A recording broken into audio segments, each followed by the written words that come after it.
Entonces hoy estamos todavía haciendo el fine tuning de la transmisión en vivo, entonces luego va a quedar el video también para disposición. El primer video lo estamos todavía editando y pronto, digamos, va a estar disponible. Con base, digamos, en los videos, yo les voy a hacer luego preguntas un poco para los que están, digamos, viendo la materia de coloquio y ya les haré llegar, digamos, material al respecto. De todas formas, hoy tenemos un invitado muy especial, Johan Osma, profesor del Departamento de Ingeniería Eléctrica y Electrónica aquí en la Universidad de los Andes. Y yo he hecho un poco como una reseña así, digamos, de por qué invitamos a Johan a que nos diera el coloquio, siendo él, digamos, en principio un ingeniero que hace cosas de ingeniería. Entonces yo lo que quiero que quede muy claro es todo el intercepto que hay entre, digamos, las cosas multidisciplinarias, y él va a hablar de eso un poco durante el coloquio. Johan tiene una maestría en Ingeniería Electrónica y de Computadores, maestría y doctorado en Ingeniería Química, Ambiental y de Procesos. Yo leí un montón, tienes un montón de títulos, yo voy a tratar de leer lo que más pueda, seguramente se me pasará alguno.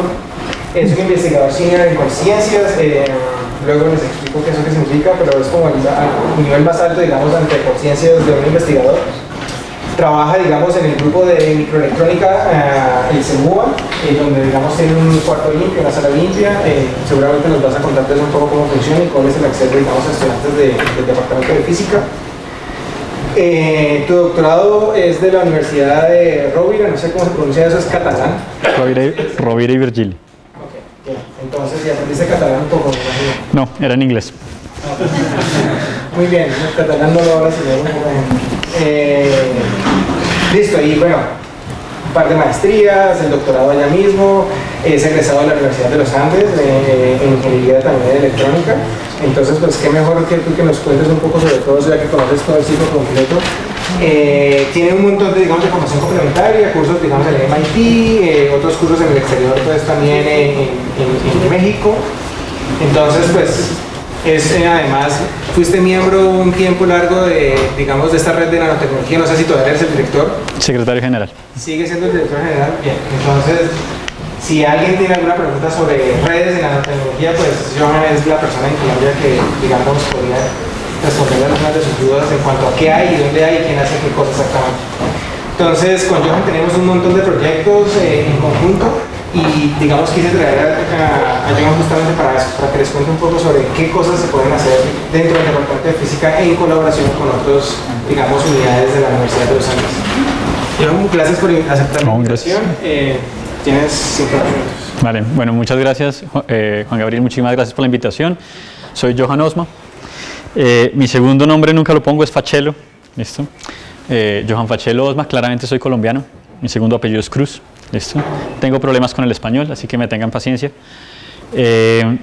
Soy ingeniero electrónico, o sea, no se dejen engañar, por dentro eso es electrónico, ¿sí? Cero sentimientos, pero por fuera pues estoy en las partes de bioquímica y de biotecnología, y soy experto en bionanotecnología. ¿Listo? Realmente me moví de electrónica porque las fiestas no eran muy buenas y pues sí, simplemente pasé por otras áreas. Hice una maestría en el área de microelectrónica, específicamente en el área de microsistemas. Tengo una segunda maestría que realmente es en microbiología, pero salió de una universidad con el título de Ingeniería Química, Ambiental y de Procesos, por cosas de la vida. Realmente hice mi segunda maestría en Austria, pero eso no aparece por ahí. Y soy doctor en Ingeniería Química, Ambiental y de Procesos. Me especializo en hacer investigación aplicada hacia la industria, así que lo más común es que a mí me contraten industrias, o por supuesto a través de la universidad, para hacer cosas para ellos, muy específicas. ¿Listo? Entre esas cosas he hecho nanocompuestos, bionanocompuestos que de pronto estén en algunos de los productos que ustedes usan a diario. ¿Listo? Se supone que debía ser experto en bionanocompuestos para detergentes, dado que una que otra cosa ha terminado por allá en uno que otro detergente, pero realmente aquí en Colombia he trabajado para otras industrias, incluyendo la de alimentos. Claro, este es el pointer. Listo. En la actualidad, pues yo hago parte del CEMUA. CEMUA no tiene nada que ver, o sea, no es en francés, significa Centro de Microelectrónica de la Universidad de los Andes. Somos uno de los primeros grupos de investigación de la universidad. Fue creado por allá en el 1980. Yo no había nacido, como dicen por ahí. Yo nací justo después. Pero dentro de ese grupo tenemos varias líneas. Yo lidero la línea de biomicrosistemas. ¿Listo? Ahorita les cuento que son biomicrosistemas, pero más o menos, hay en la actualidad unos 20 estudiantes en esta línea. Y hay pues ingenieros electrónicos, por supuesto, que somos un grupo de electrónica, pero también hay ingenieros eléctricos, mecánicos, civiles, ambientales, de sistemas, de sistemas industriales. Hay químicos puros, hay físicos, hay biólogos, hay médicos, hay antropólogos, hay administradores, hay artistas, hay diseñadores. Hemos tenido periodistas, yo sé, aquí no hay periodismo, hemos tenido periodistas, ¿listo? Bueno, hemos tenido un poquito de todo, ¿listo? No siempre tenemos todo, o sea, si ustedes me dicen en este momento, ¿hay alguien de química? Sí, sí hay, pero si me dicen, ¿hay alguien de microbiología? En este semestre no hay nadie de microbiología, ¿listo? Y nos motiva pues desarrollar cosas y transferirlas, ¿listo? Estas son algunas de las fotos del grupo, ¿sí? Realmente las pongo ahí. No, nunca lo actualizo. Tenemos una foto 2016, la foto 2017 nunca la pongo porque fue una guerra de pistolas de agua que hicimos y pues da como pena, ¿sí? Que todo el mundo sale así. La foto de 2018 no la hemos tomado, esa la tomamos más o menos a mitad de febrero, pero pues el grupo básicamente se dedica a 4 áreas. Hacemos biomicrosistemas para monitoreo ambiental, para detección y control de sustancias peligrosas, para defensa y aeroespacio. ¿Por qué esas áreas? Porque son las industrias que aparecen que nos quieren contratar, ¿sí? Entonces, si apareciese, bueno, ahora por ejemplo estamos fortaleciendo fuertemente, ¿no? Estamos fortaleciendo de manera importante el sector agro y alimentos porque pues nos estamos dirigiendo mucho hacia esa industria, ¿listo? Y está desapareciendo un poco la parte de defensa. Hago una aclaración, cuando digo defensa, nosotros no hacemos armamento, hacemos artículos y diseños para la defensa, no para el ataque. ¿Listo? Eso sí, hacemos cohetes aeroespaciales supersónicos, pero eso es aeroespacio, ¿listo? No son armas. ¿Listo? Esta es la constitución estadística de nuestro grupo en términos de investigadores y estudiantes. Esto está desactualizado, esto es una estadística que tenemos aproximadamente hasta inicios de 2016, así que disculparán, esto puede haber cambiado, pero más o menos el 39% son electrónicos, que ese es nuestro quehacer. Somos ingenieros electrónicos, así que el 39% de nuestro equipo son electrónicos. Ahora hay muchos biomédicos, o sea que esto debe haber subido, pero más o menos el 75% de la gente que llega a nuestro grupo son ingenieros. El otro 25% pues está repartido, más o menos un 11% en la actualidad corresponde a ciencias. Ahí me disculpan, medicina está incluido en ciencias, ¿listo? Pero es porque no sabemos dónde ponerlo, ¿listo? Con todo el cariño de mis amigos de medicina, ¿listo? Ciencias económicas y administrativas. Ah, sí, no, por eso. Trabajo con profesores de medicina a quien quiero mucho, pero pues en su momento pues simplemente los pusimos ahí, ¿listo? Hay una parte que llamamos comunicación social, sector público, antropología, que son como las áreas más humanas, y artes y diseño, ¿listo? Como les digo, esto es una fotografía simplemente desde 2010 hasta 2016 más o menos, o sea que falta actualizarla un poco. Bien, pero pues para por lo menos darle la idea de que cuando decimos que tenemos un grupo multidisciplinar es porque realmente tenemos un grupo multidisciplinar. ¿Y eso qué significa? Pues que hacemos todos nuestros trabajos desde una perspectiva multidisciplinar. Yo sé que esto suena a cosas que les habrán dicho en la universidad desde el primer CBU que habrán tomado, porque esta universidad es multidisciplinar, pero ya les voy a mostrar cómo realmente trabajamos de forma multidisciplinar. Estos son algunos ejemplos que vamos a ver a lo largo de la presentación. En medio ambiente, esto que están viendo es un sistema para medir la respiración bacteriana en el compostaje. Eso es un microrespirómetro. No existe otra versión de él en el mundo. Esto normalmente es una técnica estandarizada entre microbiología e ingeniería ambiental que se demora 3 días, vale aproximadamente 600 euros por muestra y se toma 1 kilogramo de muestra. El nuestro vale $5, se demora 90 minutos, se hace in situ y es con 1 gramo. Y se pueden reciclar 3 de los $5. ¿Listo? Esto es un sensor para el virus de papiloma humano, que lo van a ver más adelante. Funciona como una prueba de estas de test de embarazo en el hogar. ¿Sí? Para las mujeres, simplemente que en vez de decirle si está embarazada o no, le dice tienes papiloma humano o no. ¿Sí? Yo sé, es la misma felicidad, pero pues bueno. ¿Listo? En defensa, sí. Ahorita les voy a mostrar además los debates que tuvimos alrededor de esto, porque este es el ejemplo que les voy a mostrar en detalle. En defensa hemos hecho trajes, botas de grado militar para que un soldado se pueda lanzar al agua y no se moje. esto es barro, esto es una bota y se puede lustrar y pues no se moja, no se ensucia, ¿sí? Y si pues, se le ensucia a uno, pues hace uno lo que hace cualquier bogotano en época de lluvias, mete el zapato en un charco sucio y sale limpio y seco, ¿sí? En aeroespacio pues hacemos vehículos subsónicos y supersónicos con estudiantes de pregrado. Nuestra idea es llegar al espacio sin ayuda de una agencia espacial, únicamente con estudiantes de pregrado y como somos un país agrícola con combustible de relación agrícola. ¿Listo? Y bueno, y hacemos equipos. Esto no es una línea de investigación, sino ya se van a dar cuenta, es parte de nuestra metodología. Changos. Ok, vale. Entonces, esto que les venía contando, en la parte ambiental, hacemos sensores de gases, por ejemplo. Este sensor, pues para que más o menos se den una idea, esta barrita de acá mide 100 micrómetros, es decir, 1 milímetro es como de acá hasta acá. Y este es un sensor que mide en particular un gas, que es el amonio. ¿Listo? Y esa es su relación cuando está con el aire, cuando está contaminado con CO2 a distintas concentraciones y cuando se le va agregando amonio, que es esta línea negra que casi no se ve. Este sensor fue generado tanto para el área ambiental como para el área de defensa. Básicamente es un sensor súper chiquito, un par de centímetros. Creo que no alcanzaba los 2 centímetros por 2 centímetros, si les soy sincero, pero pues es muy chiquito. Y lo podemos incorporar incluso en botas militares para que fuera el último paso antes de pisar una mina pues, personal, dado que este gas es propio de la mayoría de bombas artesanales. ¿Listo? Pero también sirve para medir amonio, ¿no? Que es muy importante. ¿Listo? A veces trabajamos con coatings, con recubrimientos. Algunos de ellos, este caso es un caso muy bonito, es submicrométrico, y podemos hacer que, de acuerdo a la composición química que le pongamos y al proceso de manufactura, podemos hacer que tenga distintas interacciones con líquidos. En este caso son líquidos polares, esto lo voy a explicar más adelante. En el caso del sensor, ¿qué sensibilidad tiene en partes por millón? Esa es una excelente pregunta, pero no me acuerdo en este momento. ¿Listo? Pero lo que sí les puedo decir es que este sensor, cuando abría, o sea, me acuerdo del experimento, estando en un parque cualquiera al aire libre, abrimos una botella que tiene amonio y el sensor estaba a 8 metros de distancia y se disparó. Y eso es, yo sé que no es una medida cuantitativa, pero es una buena medida. O sea, los soldados vivían felices, ¿sí? Pues, imagínense, ¿sí? Destapar una botella de 8 metros en un parque, el sensor detectando esa vaina, pues es bien. ¿Listo? Pero no recuerdo el límite. ¿Listo? Esto es parte del microrespirómetro, que espero que lo alcancen a ver bien. Realmente este microrespirómetro básicamente es una cavidad, es un microsistema, es una cavidad que mide más o menos 2.5 por 7.5 centímetros. Esa medida es el de las láminas de microscopía, nos encanta esa medida. ¿Listo?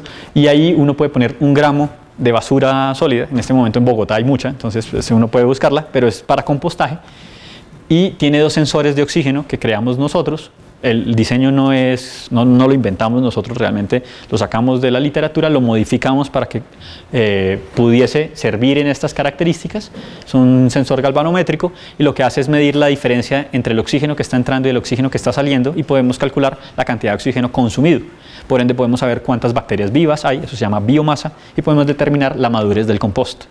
¿Sí? Normalmente, ¿cómo hacen eso? Hay unas pilas gigantes y la gente técnicamente va y mete un termómetro y dice a qué temperatura está, esto ya hay que darle la vuelta o no. Y en Colombia muchas veces lo que hacemos es meter el dedo y decir calentico, frío, ¿sí? Y pues así es como ocurre. Esto debería hacerse en laboratorio a 37 grados durante 2 o 3 días y lo que les digo, la prueba vale cientos de euros o de dólares y pues hay que hacerlo por triplicado y toda la cosa. Entonces este hace lo mismo, simplemente que en 90 minutos, y pues como somos electrónicos, somos muy perezosos en la vida, pues toma el dato de GPS donde uno lo tomó, y entonces al final del día, 90 minutos después, hay un mapa geoespacial de GPS con cada medida y georreferenciada, ¿listo? Como para que pues uno se divierta. Bien, esta es Adriana sonriendo en su sustentación de tesis de maestría con el sensor y mostrando pues las cosas. Bueno, también hacemos bioreactores. En la parte de detección y control de sustancias peligrosas hacemos nanoplataformas y nanocomposites, que son básicamente materiales o combinaciones de materiales que usamos para poder controlar o para poder retener de forma segura ciertos compuestos que son peligrosos. ¿Listo? Normalmente son volátiles esos compuestos. También hacemos biomicrosistemas para la detección de virus o patógenos, como el caso del papiloma humano, por ejemplo, que es un virus. También tenemos uno de tuberculosis. Y bueno, aquí pues foticos de algunos que les iré contando. Hacemos nanoplataformas y nanocompuestos para la industria. Hemos hecho para algunas empresas como Carboquímica, estamos haciendo actualmente para Luker, hemos hecho para Dreamex, hemos generado nanocompuestos para Industrias Wilches, para el ejército, bueno, en fin, ahí en la actualidad estamos en negociaciones con El Tiempo, con... estoy pensando si puedo decirlo o no puedo decirlo. Tenemos algunas cláusulas de confidencialidad, entonces... y otras empresas, ¿listo? Pero hacemos nanocompuestos, digamos, más o menos para darles una idea, estos proyectos tienen una duración menor a un año y logramos llevar desde el diseño hasta la producción en toneladas, ¿no? En menos de un año. Y normalmente generamos 50, 60, 100 nanoplataformas distintas por proyecto. Bueno, ahora sí, empecemos con lo divertido, ¿listo? Detección y... bueno, perdón, estos son ejemplos, siguen siendo ejemplos. Esto es el de papiloma humano. Así se veía en el paper, así se ve en la vida real. ¿Listo? Ahora, ¿cómo es que trabajamos? Realmente nosotros tenemos un trabajo por roles y esto es muy importante que lo entiendan. Es difícil trabajar de manera multidisciplinar si no existe una definición de roles. Entonces, voy a pedir que, aunque esto no lo vean en las cámaras, las personas que estudien una carrera científica levanten la mano. Ok, voy a cambiar la pregunta. Aquellos que no estudien o estudiaron una carrera científica, levanten la mano. Tranquilos, no los van a discriminar. ¿Listo? Bien, sí, bien, eso, con orgullo. ¿Sí? Bien. Listo, bien. Ahora, ¿cuántos de ustedes han estudiado una carrera científica y una no científica? ¿O están estudiando? Ok, vale. ¿Listo? Chévere. Eso significa que la mayoría de ustedes se podría identificar con este primer rol. Este primer rol para nosotros se llama el investigador del estado del arte. Es lo que ustedes normalmente hacen en ciencias. ¿Sí? ¿Cuál es el quehacer de un investigador? Partir de observaciones, hipótesis, preguntas y llegar a modelos conceptuales. Es súper importante. El quehacer de un investigador es generar nuevo conocimiento.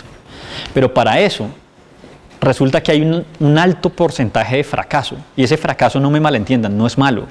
Simplemente, y esto es una estadística que hemos sacado en nuestro grupo y otros investigadores y otros científicos nos la han validado, aproximadamente el 80 o 85% de las cosas que hacen no sirven para lo que ustedes quieren.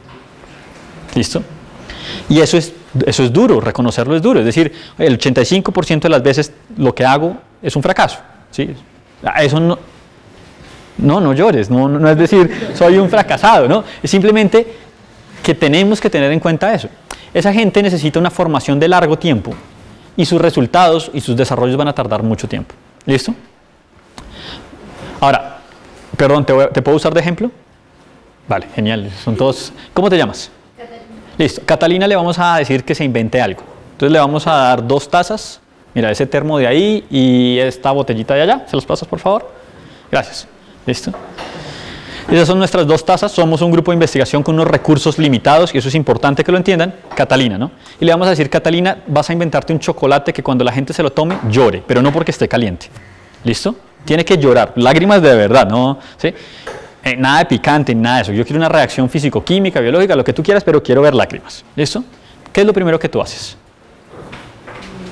Buscar en internet. ¿Listo? Entonces dice, tran, chocolate que hace llorar, tran. No hay. Y entonces uno se empieza a preocupar, dice, ay carajo, ahora sí, ¿no?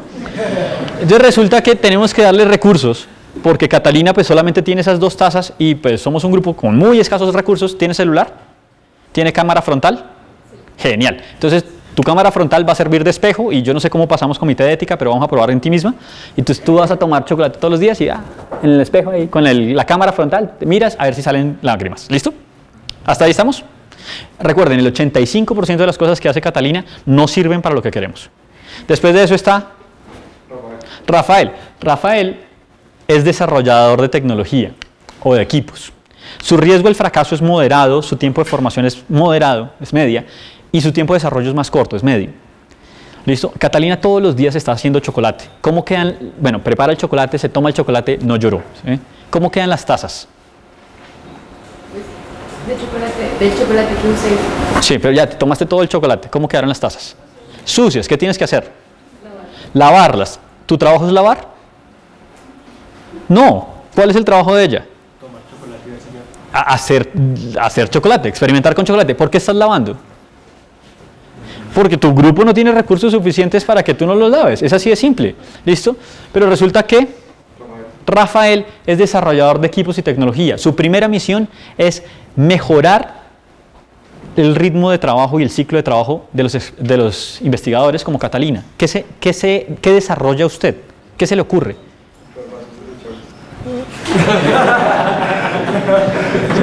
Eso no es un desarrollo, ¿listo? ¿Qué desarrollaría usted? Un lavatazas, ¿sí? Vale, ¿los lavatazas ya existen? Sí. ¿Sabemos hacer uno propio? En este momento no, pero él va a desarrollar uno para nosotros. Eso significa que esta persona está desarrollando capacidad tecnológica para nosotros. ¿Listo?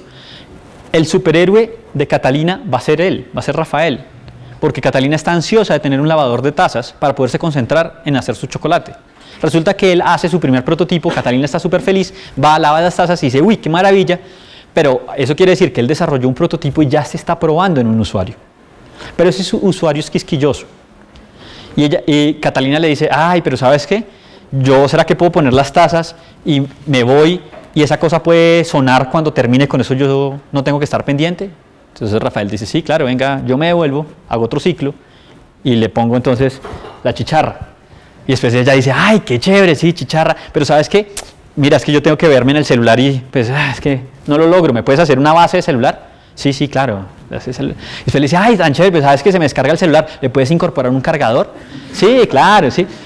Y entonces resulta que Rafael está desarrollando cada vez una tecnología más específica para ese proceso y se está apropiando de manera inmediata. Y entonces estamos apropiando ese conocimiento tecnológico al mismo tiempo que estamos desarrollando investigación. Un día Catalina viene y me dice, Johan, tengo una aguapanela que hace reír a la gente. Acuérdense, el 85% de las cosas no sirven, ¿no? Catalina y el chocolate, no, profe, ahí vamos, sí, sí. Pero tengo una aguapanela que hace reír a la gente. Y entonces, ¿qué es lo que hacemos en la mayoría de grupos de investigación, universidades y empresas? Decimos, Catalina, tienes la idea del millón.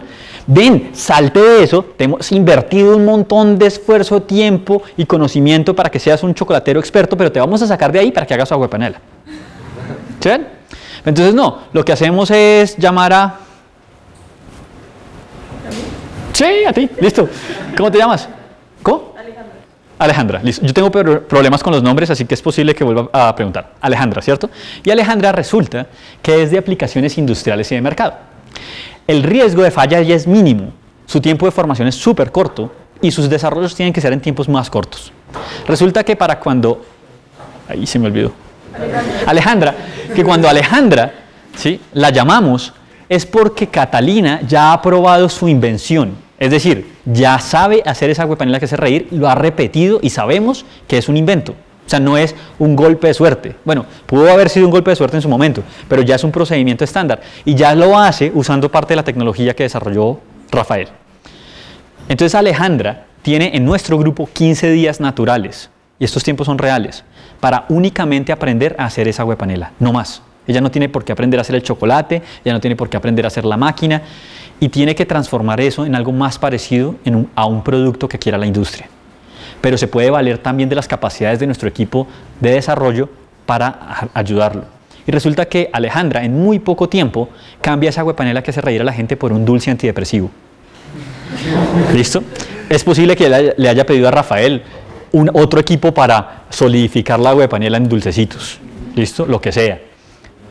Entonces, cuando llega a la industria, nosotros le decimos, mire, tenemos dulces antidepresivos.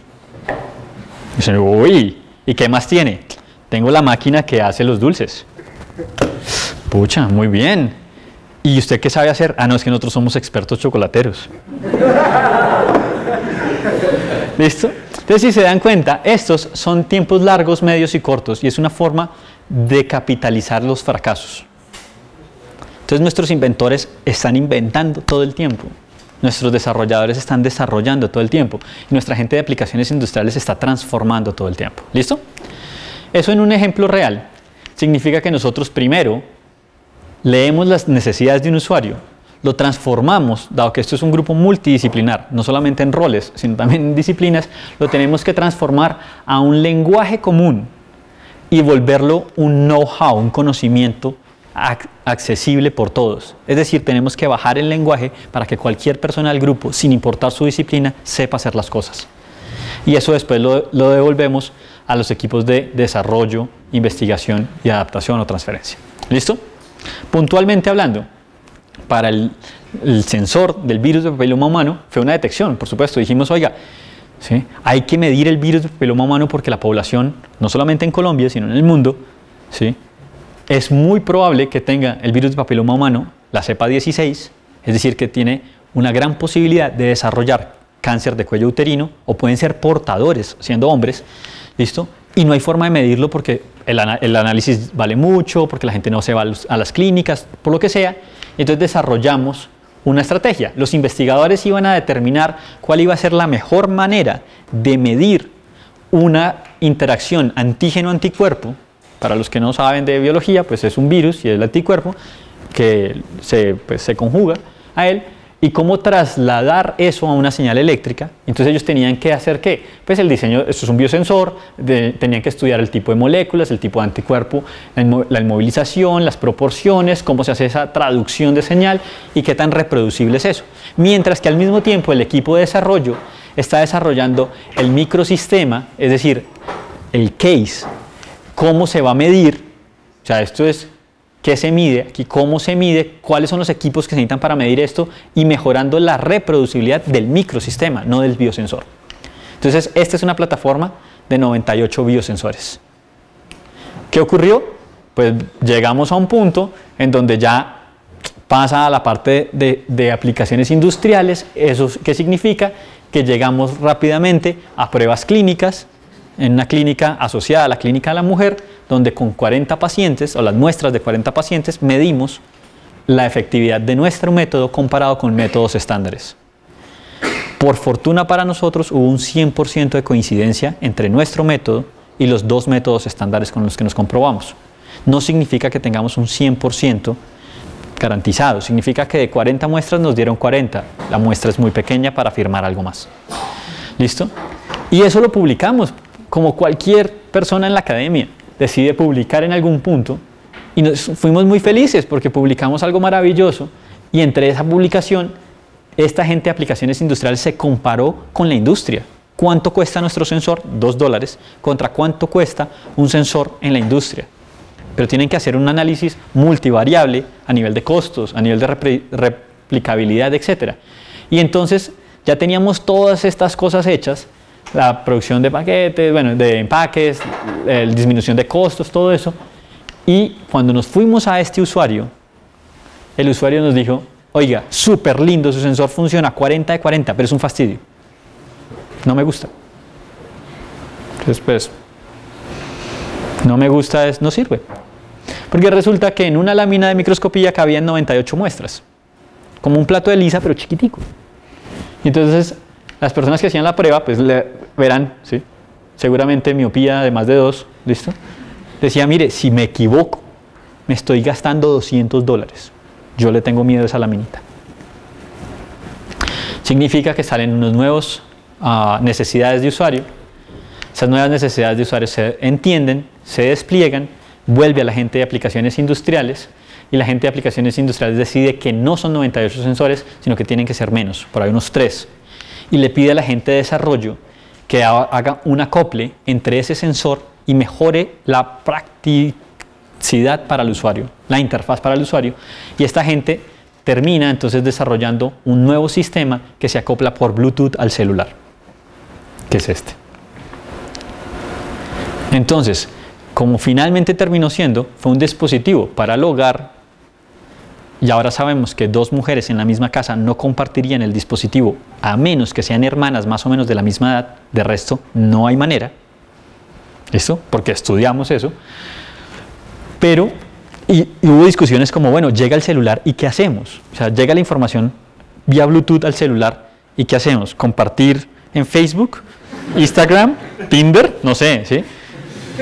¿Mandar un correo al médico, papá, novio? ¿Sí? ¿Todas las anteriores? ¿Sí? Y estas preguntas no las hacemos. Porque aunque no tienen nada que ver con la tecnología aparentemente, sí tienen todo que ver con el uso de esa tecnología. Y ahí es cuando entra la gente, por ejemplo, de antropología, entra la gente, por eso pues ahí está todo esto. Esto después fue un modelo de negocio que lo desarrolló la gente industrial y pues por cosas de la vida nos dimos cuenta que nosotros no íbamos a ser capaces de llevarlo más allá de las publicaciones. No tenemos el motor para hacerlo. ¿Listo? Pero esa es más o menos nuestra ruta de trabajo. ¿Ahora sí queda claro? ¿Tienen dudas hasta ahí?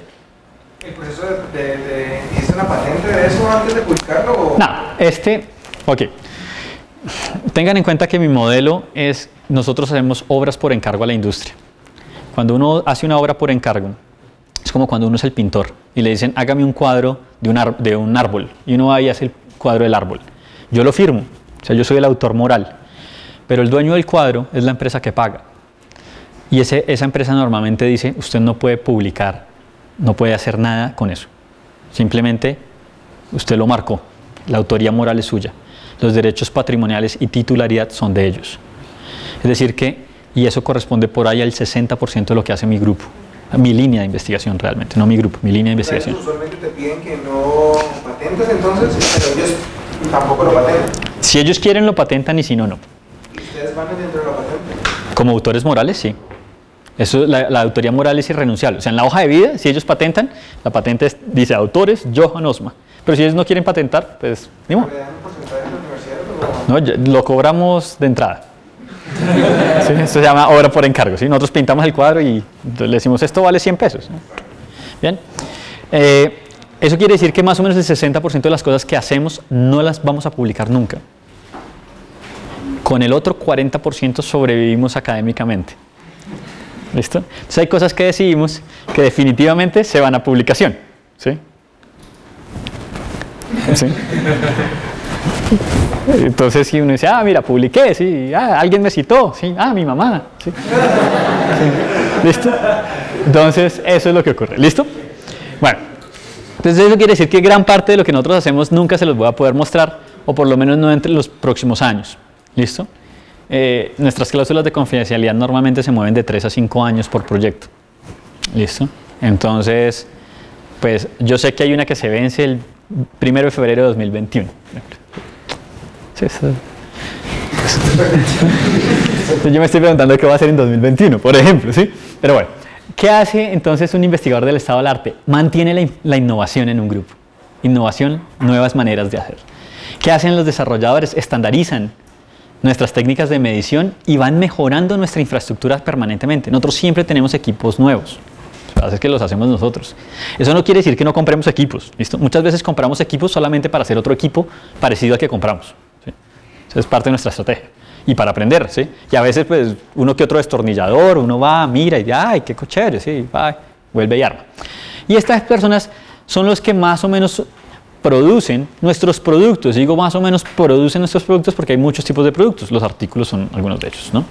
Y ellos no son los que lo producen. Bueno, perdón. Aquí ya les voy a mostrar en detalle pues, algunos de los sensores. Este sensor, como les decía, se hizo para usos ambientales y de defensa. Listo. Bueno, nanoplataformas de autoensamblaje. Entonces, vamos a ver. Normalmente las empresas nos dicen, eso es lo que más nos contratan las empresas, nos dicen, oiga, yo tengo una necesidad muy puntual. Estoy pensando cuál. Sí. Por ejemplo, hace varios años llegó una empresa de calzado y nos dijo, oiga, hay un tratado de libre comercio con China, China nos va a destrozar porque somos zapateros y China hace todo mejor, más barato, más bonito, más números, o sea, tienen más materiales, no hay forma de competir. Necesitamos transformar nuestro negocio. Y entonces empezamos a desarrollar un cuero, les estoy hablando del año 2011 o 2012 tal vez, o sea, es viejo, que se pueda mojar y no se moje, se exponga al agua y no se moje. ¿Sí? Todavía no existían las patentes en Estados Unidos de eso. Y lo desarrollamos.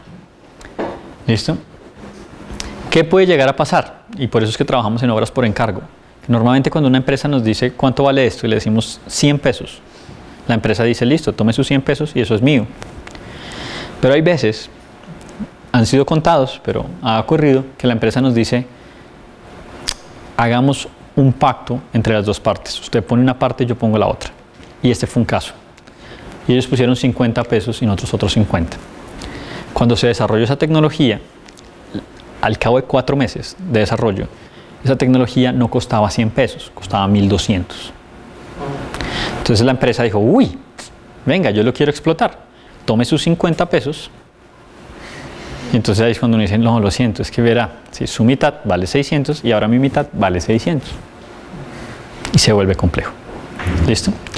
De esto se creó una empresa que se llama Nanotactics y fue la primera empresa que tuvo la universidad a la cual se le licenció oficialmente con firma del rector una tecnología. Esa empresa fue de terceros. ¿Listo? Y bueno, la universidad todavía estaba madurando este tipo de procesos y fue la primera empresa nanotecnológica de un tipo startup de una universidad en Colombia. ¿Listo? Se llamaba Nanotactics y nos quebramos. ¿Listo? Bueno. Entonces, en tema de virus pues, o de patógenos, ya tenemos el de papiloma humano, ¿listo? Ese se desarrolló pensando en un mercado africano que es capaz de pagar a más o menos $2. Los colombianos, aunque no lo crean, tenemos mucha plata para esas pruebas diagnósticas, podemos pagar como hasta $6. Pero en la actualidad, el semestre pasado publicamos uno nuevo que es de la tuberculosis. Entonces, funciona igual, tiene el mismo concepto, uno pone una muestra, en este caso de esputo, que pues, ha sido una muestra procesada y a través de una conjugación con un anticuerpo, en este caso policlonal, y ya no es todo el virus, pues, ni todo el patógeno, sino es simplemente una proteína, podemos medir eléctricamente si está o no está. La diferencia eléctrica corresponde al 100% de cambio en la señal eléctrica, que es un cambio importantísimo. Eso quiere decir que tenemos una serie de valores que podemos decir la prueba es positiva, la prueba es negativa o la prueba salió mal y hay que volverla a hacer. O sea, tenemos una zona gris importante que no se intercepta la prueba positiva y la negativa. Y en la actualidad lo que estamos haciendo es ahora haciendo el equipo que mide eso portátil. Ya tenemos una versión que más o menos mide como la tarjeta del carnet de los Andes, pero la queremos un poco más pequeña e integrada. La idea es que esta medición se pueda hacer sin problema en una farmacia, conectándolo ahí al enchufe de 120 y ahora vamos a hacer una para pilas. ¿Listo? De nuevo, esto se comunica por Bluetooth o Wi-Fi al celular y pues puede hacer el diagnóstico. ¿Por qué estamos trabajando en tuberculosis? Porque uno de nuestros estudiantes doctorales es del CESAR y su beca doctoral es del CESAR y el CESAR es uno de los departamentos que más sufre de casos como tuberculosis. ¿Listo? Bueno. Ahora, ¿quién ha trabajado en eso? Pues gente de distintas áreas, ¿no? Por supuesto. Bueno, aquí sí ya sale Looker, a quien le estamos trabajando, a Looker más o menos para este momento. Ese es un proyecto activo, no les puedo decir qué estamos haciendo, sí. Pero le hemos producido aproximadamente 50 combinaciones distintas de nanocompuestos y ya estamos en fase de escalado, eso lo empezamos el año pasado y al finalizar este año ellos ya tienen que poder procesar prácticamente todo su cacao con lo que les dimos o lo estamos haciendo en conjunto. ¿Listo?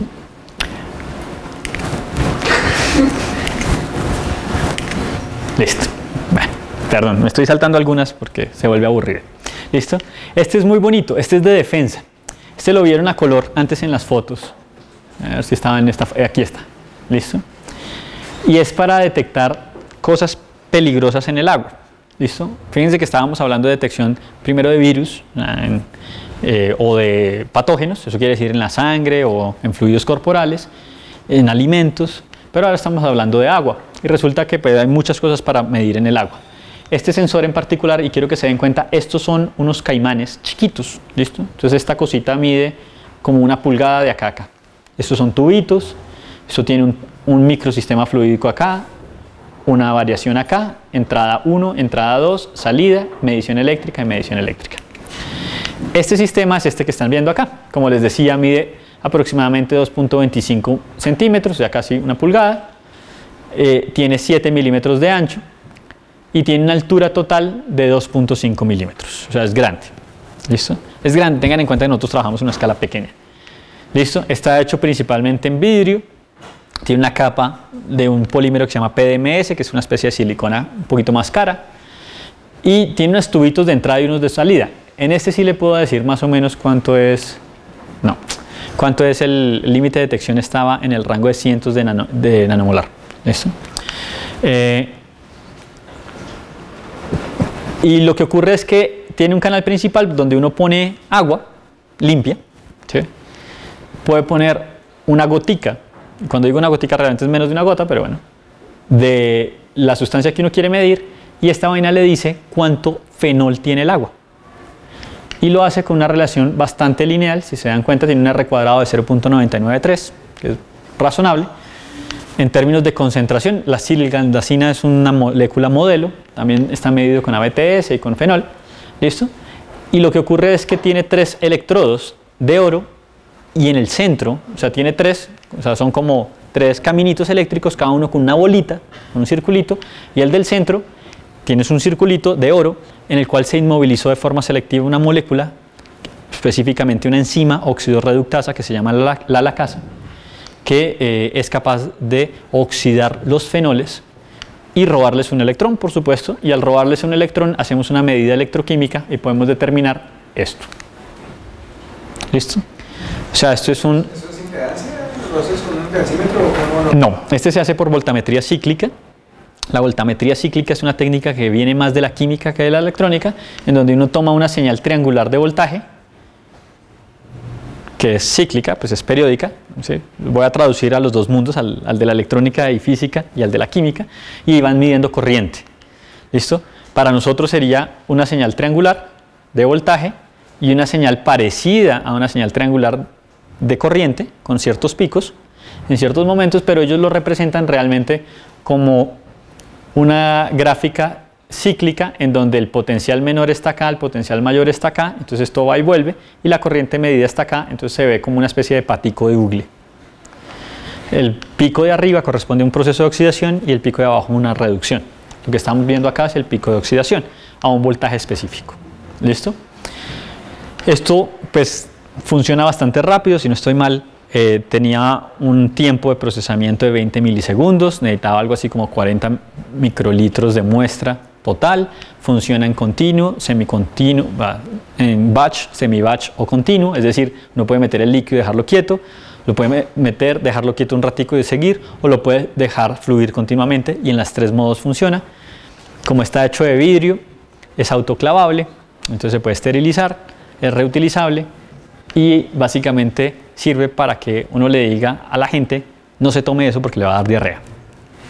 ¿Listo? Eso, tipos de fenoles, también sirve para medir vinos y cosas de estas chéveres. ¿Listo?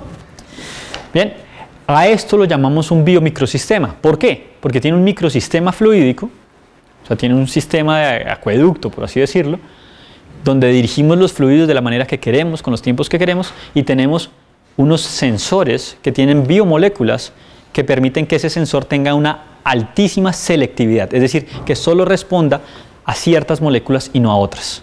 La mayoría de sensores físicos, me disculpo acá con los físicos, ¿sí? Porque no tienen la culpa, ¿sí? Los electrónicos tampoco la tenemos, nosotros vivimos de sensores físicos, son muy sensitivos pero poco selectivos, es decir, cambian rápidamente su señal, pero son poco selectivos a la hora de medir, o sea, se pueden confundir. ¿Listo? Los sensores de gases, por ejemplo, es el caso más típico, donde son sensores que responden a varios tipos de gases en distintas magnitudes, pero su señal es grandísima en términos de cambio. ¿Listo? Los sensores biológicos o bioquímicos normalmente son altamente selectivos, pero son poco sensitivos, es decir, dan una muy buena discriminación de a quién están midiendo, pero su señal no es muy grande. ¿Listo? Nosotros buscamos un poquito de las dos. Tenemos un proyecto, yo soy el coordinador de la mesa de nanodetección de metales pesados del Fondo de Cooperación de Asia del Este y Latinoamérica. Tenemos una iniciativa para medir mercurio, arsénico, plomo y cadmio con módulos que puedan ser armados en un colegio por niños de 13 o 14 años de 20 países latinoamericanos y 16 asiáticos, entonces es parte de nuestro plan. Tenemos un sensor muy lindo que hicimos en cooperación con el Departamento de Ingeniería Civil y finalmente las pruebas las hicimos en Nantes. Es una patente que se solicitó en 2015, este año ya debe salir, se solicitó en 25 países de la Unión Europea y con un PCT en Estados Unidos, y es básicamente un sensor muy sencillo, capacitivo, o sea, a lo electrónico O sea, es un condensador, simplemente que su material dieléctrico, o sea, el material entre las placas, es un compuesto de carbonato, con un carbonato, me disculpo, creo que es carbonato de calcio, que es altamente sensible a los iones de cloro, y lo que podemos determinar es cuántos milímetros ha ido moviéndose los iones de cloro que producen la corrosión dentro de estructuras de concreto. Es decir, cuando hacemos un pilar de concreto, por dentro tiene tubos, ¿cierto? Tiene varillas, y cuando se está fraguando, cuando se está echando el concreto, este sensor se pone radialmente hacia afuera y él va determinando cuántos milímetros se van moviendo los iones de cloro antes de llegar a la estructura metálica sin tener que hacer huecos. Es decir, que podemos determinar con precisión cuándo hay que cambiar la columna. Eso no lo pueden hacer los civiles, porque normalmente lo que hacen es un hueco y miran y dicen, ah, todavía no estaba, y lo tapan, y pues mal, porque ya se les entraron cosas. Nosotros como electrónicos le estamos agregando un sistema que le permite a uno, como si fuera un torniquete de Transmilenio o el de la universidad, llegar e inalámbricamente darle energía a este sensor, es decir, que va a vivir toda la vida útil, ¿listo? Él mide y devuelve la señal de manera inalámbrica y simplemente nos dice qué ha pasado. ¿Listo? Esto ya está licenciado. Esto es lindo, así se ven nuestros microsistemas fluídicos. Esto es sangre, estos son glóbulos rojos, esto es alimentos. Y pues somos perezosos, somos electrónicos, no sabemos usar microscopios, así que nuestros microscopios están adaptados con cámaras que normalmente se pueden ver directamente al celular, pues para eso de tomar las fotos y eso, o pues a televisores para hacer el streaming. ¿Listo? Entonces, parte de nuestra gente que hace equipos hace la vida más fácil de todos. También hacemos software para medir esas mismas imágenes y dejarlas bonitas para los papers y poder medir cosas. Este es lindo, es un microsistema fluídico que permite cultivar bacterias, pero además se motorizó y se automatizó todo un microscopio, porque el estudiante que trabaja esto yo creo que le gusta estar en la casa y entonces hace todo desde la casa, literalmente. Entonces mueve el microscopio, enfoca, toma fotos, reconstruye, hace la reconstrucción 2D y 3D de las bacterias creciendo en tiempo real, y esto es lo que ocurre cuando las cultivamos a 27 grados y esto es lo que ocurre cuando las cultivamos a 37 grados. La gráfica gris es un cultivo normal de bacterias y la gráfica negra es como ocurre dentro de nuestro microcanal. Si se pueden dar cuenta, tenemos una tendencia similar a los cultivos, la que nos permite entonces estudiar capas bacterianas en tiempo real. Esto que están viendo es una bacteria, 2 bacterias, 3 bacterias y 4 bacterias, es decir, podemos ver replicación celular o reproducción celular en tiempo real, pero además podemos estudiar cómo se va creando la biopelícula, es decir, esa natica horrible que crece en las tuberías, ¿listo? O cuando uno le pone un catéter y se le infecta y es grave, ¿listo? Cómo va creciendo eso en tiempo real y podemos determinar cuántas capas llegan a crearse. Por supuesto. ¿Listo? ¿Qué clase de reconstrucción es la que dices que hace con esta? Esta es una reconstrucción óptica donde simplemente la cámara se va moviendo, va reconstruyendo el canal y va tomando todas las dinámicas poblacionales. Entonces podemos ver bacterias en movimiento, colonizadoras, etc. ¿Listo? Y desde la casa, por escritorio remoto, porque pues tengan en cuenta que somos electrónicos. ¿Listo? Bien. A veces también hacemos equipos, ¿no? Entonces este, por ejemplo, es como se ve desde una tablet de un celular. Nuestros microscopios, pero este es un bioreactor para el crecimiento de microalgas y la producción de oxígeno, señor. ¿Qué bacterias han logrado hacer crecer? Las típicas, E. coli y pseudomonas. Pero usted nos dice, o sea, ¿cuáles hemos crecido intencionalmente? Esas, sí, porque nos han crecido, sí, también, sí, no sabemos cuáles, ¿listo? Pero intencionalmente esas y también hongos. Esto es un bioreactor que hicimos para niños de 13 años. Mide oxígeno disuelto, temperatura, colorimetría. Se puede calibrar en 3 puntas. Y pues uno le conecta un mouse y pues toca las opciones. Está en inglés y en español. Y tienen un slot para memorias USB y cada 2 segundos guarda los datos. Eso lo creamos originalmente para que niños en Girardot y Soacha pudieran cultivar microalgas y hacer tratamiento de aguas residuales. Después pues hubo interés en algunas universidades brasileras para comprar este equipo para investigación y finalmente lo destruimos y lo empezamos a armar de otra manera para cultivos de acuapónicos. ¿Listo? Así se ve nuestras fotos de diseño. Esto pues es real, obviamente, y aquí se ve oxígeno disuelto, pH, temperatura. Esta es la composición de color por RGB y por luxes y el total de UV infrarrojo, la tab de calibración y el cambio de inglés a español.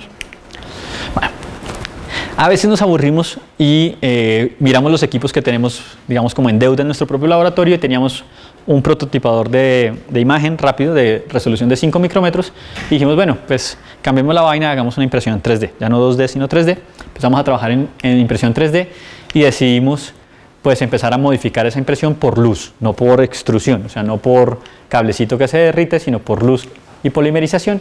Y básicamente lo que hicimos inicialmente fue hacer una impresora de muy alta resolución, de hecho una impresora 3D de resolución subcelular. Llegábamos como a 3 micras por 3 micras por media micra, es decir, más o menos unos 5 micrómetros cúbicos, que eso es chiquitico, ¿sí?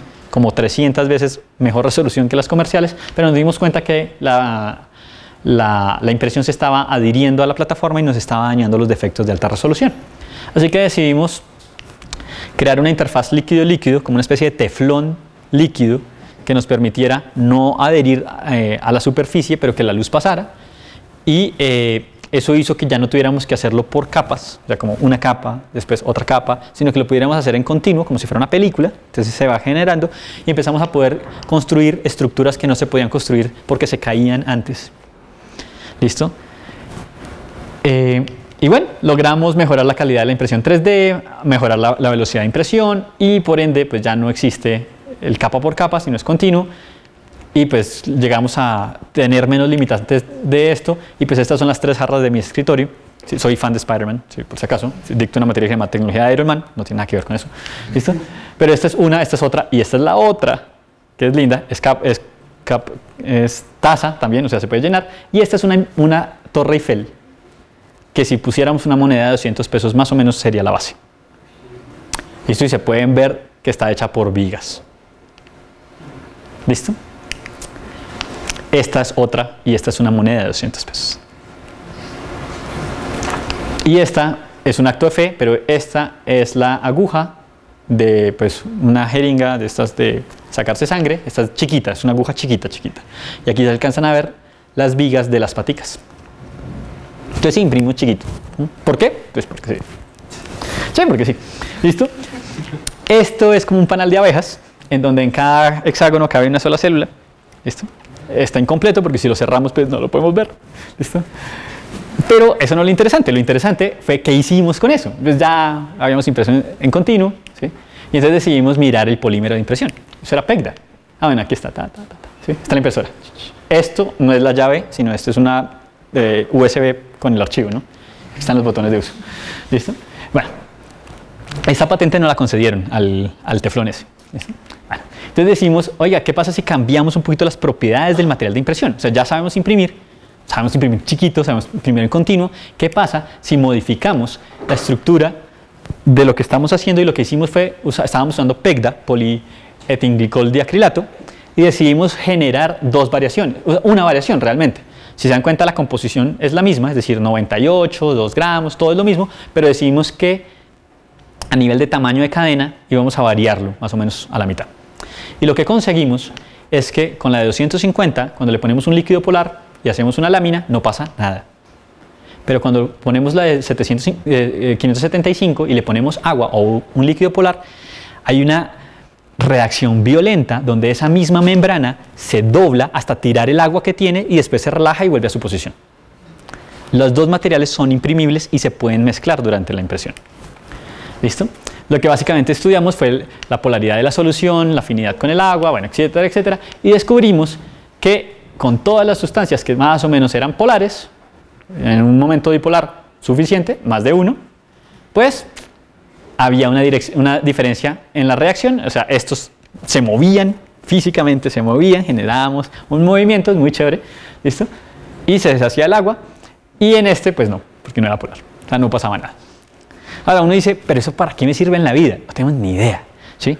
Pero, por ejemplo, cuando ponemos agua, una de estas, ¿listo? De estas, genera, esa gota se rompe rápidamente en microgotas y facilita la evaporación, y todas las soluciones se evaporan en menos de 3 segundos.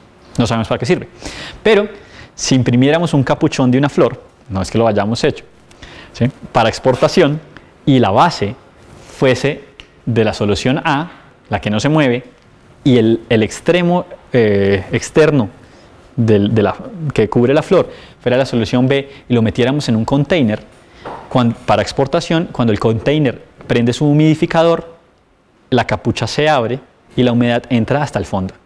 Pero cuando la humedad se empieza a perder, el capuchón se cierra solito y la humedad permanece adentro de la flor. Pero no sabemos para qué sirve. ¿Listo?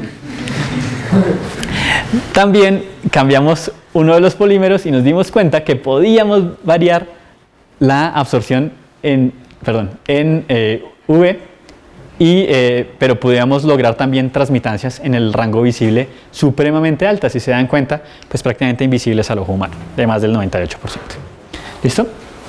Bueno, este es el mismo sensor que les conté, pero para explosivos, puesto en botas militares. Esto ya lo habíamos visto, esto ya lo habíamos visto, perdón, creo que se pegaron 2 veces, ya, listo. Pero para cerrarles un poquito el tema, básicamente, como nuestro grupo está altamente interesado en la transferencia, uno de los posibles caminos de la transferencia, por supuesto, son las obras por encargo. El otro es el licenciamiento, que también lo hemos hecho, pero el otro es crear empresas. Esta fue la primera, Nanotactics, la de los trajes militares. Esta se llamaba Switch Ideas y fue la que generó los microscopios que se podían ver para los celulares y cosas de esas, para los niños y eso. Finalmente esto fue transferido a través de un proyecto con la gobernación. Quad fue uno de nuestros emprendimientos más lindos que se quedó sin financiación y ellos generaron un polímero para impresión en relieve que servía para braille, en español, ¿listo? Y resulta que si uno quiere quitar una de estas peloticas de un papel o de la tela, se rompe antes el papel o la tela antes de que se despegue. Y es uno de los grandes problemas de la impresión para ciegos, que pues, las peloticas se van perdiendo y entonces pues se les borra, ¿listo? Y también podían incorporar colores y aromas. Su primer producto fue un libro para niños ciegos y no ciegos de cómo hacer una banana split. Entonces estaban las bananas, los helados, todo, olía cosas bonitas, los niños podían leer las instrucciones y los niños ciegos podían leer las instrucciones y los niños no ciegos no percibían el lenguaje braille porque estaba en contraste de color. O sea, el mismo color no se veía. Entonces, era un libro netamente incluyente para 2 tipos de poblaciones totalmente distintas. Innovation and Technology es una empresa que produce enzimas y filtros. Prometheus Workshop es una empresa que hace procesamiento de datos aeroespaciales. Y Real Labs es una empresa que ustedes incluso en la Facultad de Ciencias han tenido como cliente y proveedor. Ellos han hecho equipos de laboratorio que incluso esta universidad ha comprado. Ellos fueron los culpables de nuestra impresora 3D, después de eso se animaron a hacer otras cosas. Y si alguna vez vieron los spinners de papas margarita, son ellos. ¿Listo? Y bueno, muchísimas gracias. Como les decía, soy Johan Osma, del Departamento de Ingeniería Eléctrica y Electrónica. Allá están las cosas que estudié. Y si algún día quieren pasarse por la sala limpia, 3er piso del ML, son cordialmente invitados. Y entre esas cosas que hacemos, incluso estamos haciendo el museo. Y pues para eso necesitamos gente de arquitectura, de diseño, de física, porque hay cosas que definitivamente no podemos mostrar porque son muy chiquitas. ¿Listo? Señores, muchísimas gracias por la atención.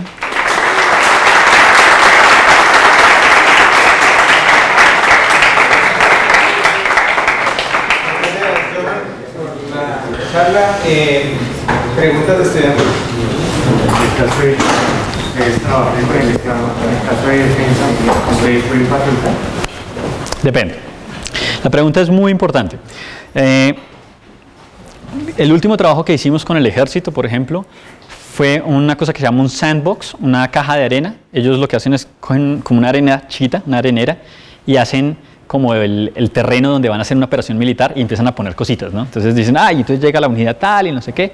Y nosotros cambiamos eso con una empresa de impresión 3D y Real Labs y el ejército y nosotros, e hicimos se llamaba Sandbox 4D.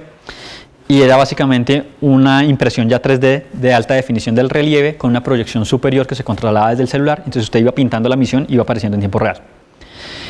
Eso sí lo podemos patentar porque lo hicimos para ellos, pero lo hicimos nosotros para una necesidad de ellos. Pero cuando ellos nos solicitan algo puntualmente, está en potestad de ellos. El ejército, de las 3 fuerzas que hay, de la Fuerza Aérea, la Armada y el Ejército, es la que ha ido, digamos, más pausado en cuál va a ser su forma de generar conocimiento propio y transferencia. Entonces, digamos que hasta ahora están creando, bueno, hasta ahora hace un poco tiempo crearon sus mecanismos de transferencia.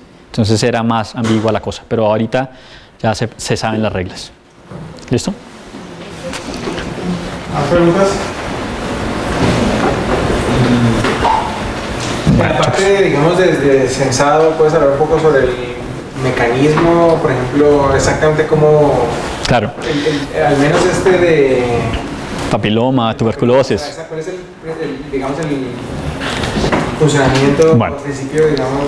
Listo, nosotros hacemos sensores de varias cosas. Hacemos sensores basados en anticuerpos, en enzimas y en microorganismos o células. Pues, cuando digo microorganismos, pues células incluidas. No les mostré, digamos, cuando medimos células directamente, individuales. ¿Sí? Lo hemos hecho y es bonito. Como casi todo es electrónico, pues tenemos ese afán de electrocutar cosas a ver qué pasa. ¿Listo? Entonces, simplemente, ¿cómo ha funcionado esto? Básicamente inmovilizamos selectivamente esa biomolécula que nos permite reconocer lo que queremos medir y hacemos que el anclaje químico que haya sea muy corto para que alcancemos a ver cambios en conducción eléctrica. La mayoría de los casos lo que hacemos es un análisis de impedancia, pero en frecuencias diferentes a los químicos. Por eso es que no son sensores, o sea, aunque son sensores que seguramente son por espectroscopía de impedancia, que es una técnica que en química se usa mucho, nosotros usamos frecuencias distintas. Ellos normalmente se van a frecuencias súper bajas, nosotros usamos frecuencias un poco más altas, no necesariamente súper altas, bastante bajas, en muchos casos hasta ahora son cientos de hertz, en algunos casos un poco más. Obviamente medimos hasta megahertz si queremos y hacemos equipos de medición de impedancias muy específicos para eso. Pero esa frecuencia debe, digamos, la razón por la cual uno usa la frecuencia es porque el tiempo de respuesta, digamos, de la molécula o de esta cosa está en ese orden. ¿Es sí. ¿Eso la idea? Claro, ahora nosotros al principio no sabemos cuánto es, entonces tenemos que hacer un barrido grandísimo para ver dónde están los cambios estadísticos y después limitamos nuestra respuesta. ¿Por qué?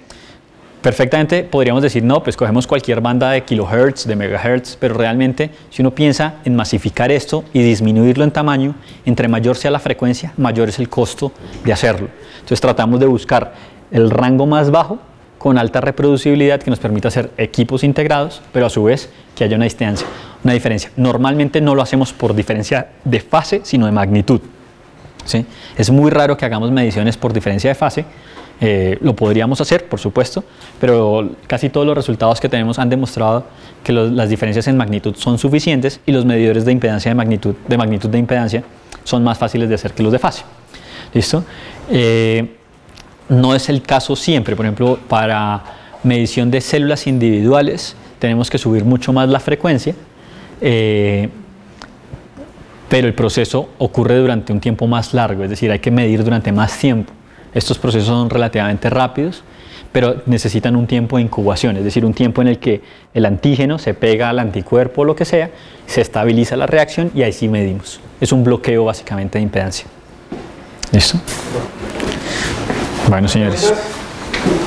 Yo lo que no entendí es ustedes, o sea, ustedes miden la reacción, la interacción entre el virus o lo que sea que se tiene como muestra y un compuesto químico, o por ejemplo tienen los anticuerpos ahí miden Sí. O sea, exactamente medimos la conjugación antígeno-anticuerpo en el caso de los anticuerpos. O sea, hay anticuerpos y Perdón, a ver, aquí. Digamos, aquí están los anticuerpos. Este en particular está unido con un aminotiol. Eso es oro. Aquí se unió con un tiol al oro y con un amino al grupo carboxilo del anticuerpo. Y cuando el antígeno, en este caso el virus, se une al anticuerpo, tenemos un cambio en la respuesta eléctrica. ¿Y cómo mantienen los anticuerpos vivos? Los anticuerpos nunca están vivos. Son una biomolécula, pero no están vivos. Ah, ok. ¿Sí? Son como, haga de cuenta, pues, como decir una enzima. Las enzimas no están vivas. No. Los glóbulos blancos, digamos, para el común de la gente, los glóbulos blancos tienen anticuerpos. ¿Sí? Entonces uno simplemente usa los anticuerpos, no toda la célula, no todo el glóbulo blanco. ¿Listo? Entonces no toca mantener vivo. Ahora, su pregunta es muy válida porque estos biosensores tienen un tiempo de vida. O sea, no se pueden dejar durante meses, sino tienen un tiempo establecido, hay que almacenarlos a 4 grados, digamos, para que duren más, etc. O sea, la pregunta sí es totalmente válida, simplemente que no es un organismo vivo, solamente una molécula. ¿Cuánto es el cambio en la resistencia cuando se pone el anticuerpo ahí? En este sensor, si no estoy mal, pasa a... ¿porcentaje? En este era como 2 veces en la señal o 2 veces y media, pero realmente estábamos hablando de fracción de ohm. Sí. pero son fracciones de ohm. ¿Listo? ¿Alguien más tenía una pregunta? Sí. O sea, ¿qué mide realmente cuando se da la interacción? Normalmente es el bloqueo o el efecto capacitivo que se produce en la acumulación de cargas. Es que esto no es una reacción química. La unión de un antígeno y un anticuerpo no es una reacción química, es una interacción bioquímica. ¿Sí? Entonces no es una reacción, o sea, están interactuando, no están reaccionando. ¿Listo? Haga de cuenta, es como cuando una llave entra en el cerrojo. ¿Listo? Usted puede sacar la llave eventualmente, si hace el lavado y eso.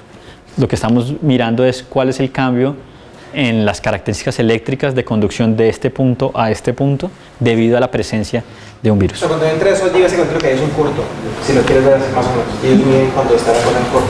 Sí, más o menos, realmente a veces es un bloqueo, ¿listo? Esto no es tan grande como el espacio, ¿no? Esto realmente es grandísimo, el virus es chiquito. El mecanismo de conducción ahí debe ser bastante... Es muy difícil, lo estamos estudiando para una célula sencilla, nos dio un problema como de segundo plus orden, ¿listo? Nuestro fit no es muy bueno, pero cuando son cosas de estas dan un orden tan alto que es muy difícil estudiarlo eléctricamente. O sea, el modelamiento de circuitos es bien complejo, bien complejo. ¿Listo? No siempre se puede, digamos, más allá de la experiencia de haber medido ya varios y sabemos más o menos en qué rangos mirar y qué cambios buscar, pero sacar el modelo circuital es bien complejo. ¿Listo? Señor. Señora.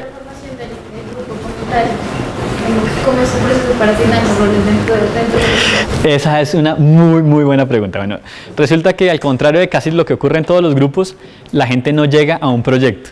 La gente llega al grupo. Nuestra reunión, por si algún día quieren saberlo, es en Innovandes. Innovandes queda por acá abajo. ¿Listo? Los martes de 3:30 a 5:30, 6 más o menos. O sea, 5:30, pero nunca nos vamos a las 5:30. ¿Listo?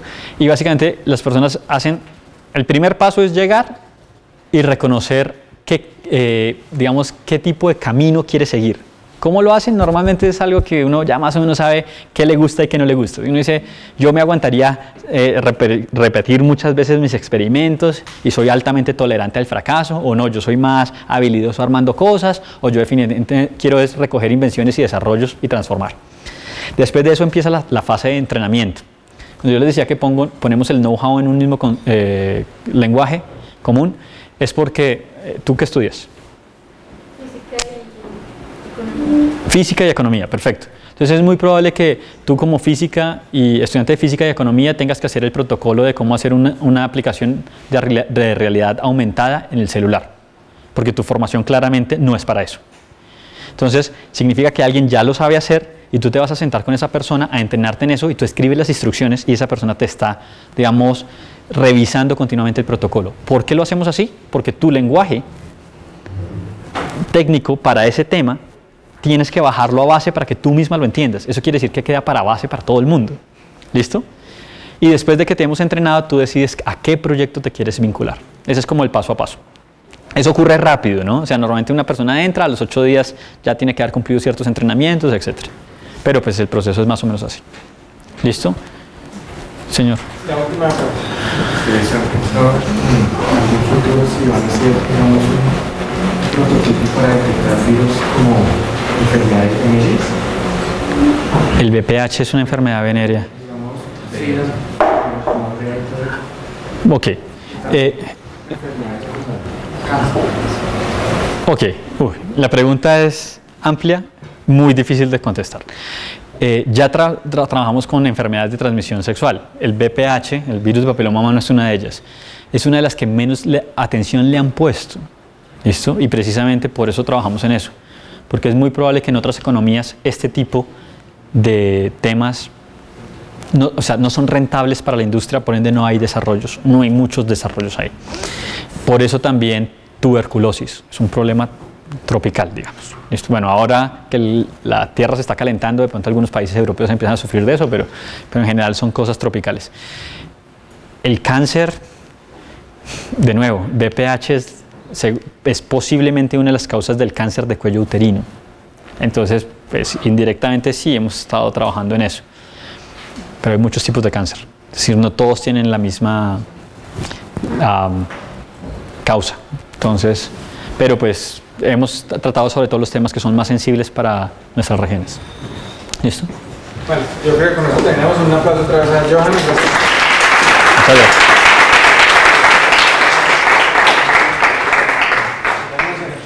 Gracias. Ahí.